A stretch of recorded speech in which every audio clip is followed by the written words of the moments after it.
waxaanu joognaa meesha la dhumay deegaankii Puntland ee uu madax ka yahay wasiirkii cali ee deegaanka wasaaradda deegaanka barasaabkii gobolka sool wasiir ku-xigeenkii deegaanka Soomaa wasiir ku-xigeenka deegadaha Cabdullaahi Aadan intuba waa joogaan hay'adii adhayso madaxeedii Cabdidaahir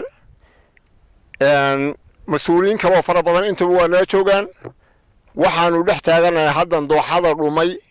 ee geedka cadawgii ka baxay ee garanwaaga la yiraahdo marna la yahay geed yuhuud dhulkana dhibta ku haya iyo duunyada iyo dadkaba geedkaas aanu dhex taaganahay indhihiina aad ku arki doontaan marka yacniga tifiyada laga sii daayo waxaanu u baahanahay annagoo u mahadcelinayna hay'adda adhayso ee hore wuxuu ka qabatay iyo wasaaradda deegaanka annagoo intaba u mahadcelinayna waxaanu u baahanahay hawsha ay qabteen inay sii afar laabaan ama sii shan laabaan ee geedkaas xoolaha iyo dadka wixii noolaaba dhibta ku haya ay naga ciribtiraan oo dalka ka ciribtiraan dalka waa la wadaagaa dunyada waa la wadaagaa deegaanka waa la wadaagaa deegaanka foolxumo weyn oo dhiba uu ku hayaa waxaanu u baahannahay geedkaas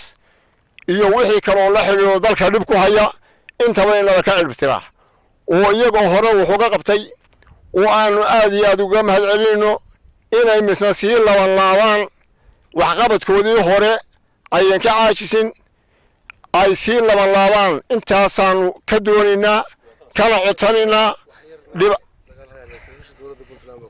Puntland TV taariikhda geedkan uu ku bilowday deegaanka iyo saameynta uu ku leeyahay iyo haddii mataqaanaa dad ay xataa waxyeelka soo gaadhay ama xoolo kale uu ragaadka u kale deegaanka dhib badan buu ku hayaa geedkaasi iyadoo ay naga joogto wasaaraddii deegaanka Puntland ama hay'adiiba ama wariyayaashii taariikhdu soo bilowday baan idiin sheegay taariikhdu soo bilowday waxaa weeye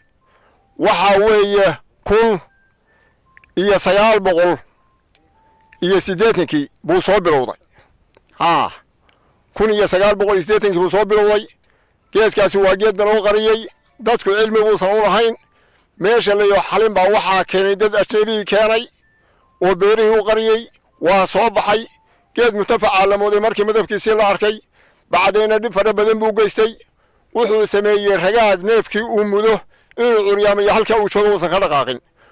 wuxuu sameeyay neefkii irmaan oo naaska ka qabsado inuu naaskii badalooliyaa oo cana tira wuxuu bilaabay biyihii waddanka laga cabi jiray oo dhulka ku jiray ama toga xalmeed biyihiisii mari jiray inuu guriyaa oo biyihii nuuga wuxuu bilaabay waddankii inuu waxyeello u geystaa fara badan wuxuu bilaabay neeraadka dhulka soo bixi jiray inuu isagu waa kaligii neerada leeyahay inuu isagu yacniga uu meeshiiba ka raraa dhibaato badan buu geedkaas hayaa adduun weynaha inta nala joogtana waanu u sheegnaa ama way arkeen indhahooday ku arkaan adduun weynahana waxaanu u sheegnaa codsi ahaan in awood la saara geedkaas intaasaanu idiin sheeginaa waadna mahadsanyihin qolada noo timina aad iyo aad bay u mahadsan tahay waanuna ka suginaa waxyeelada geedkaasi hayo inay aad iyo aad wax uga qabtaan waa ka baxay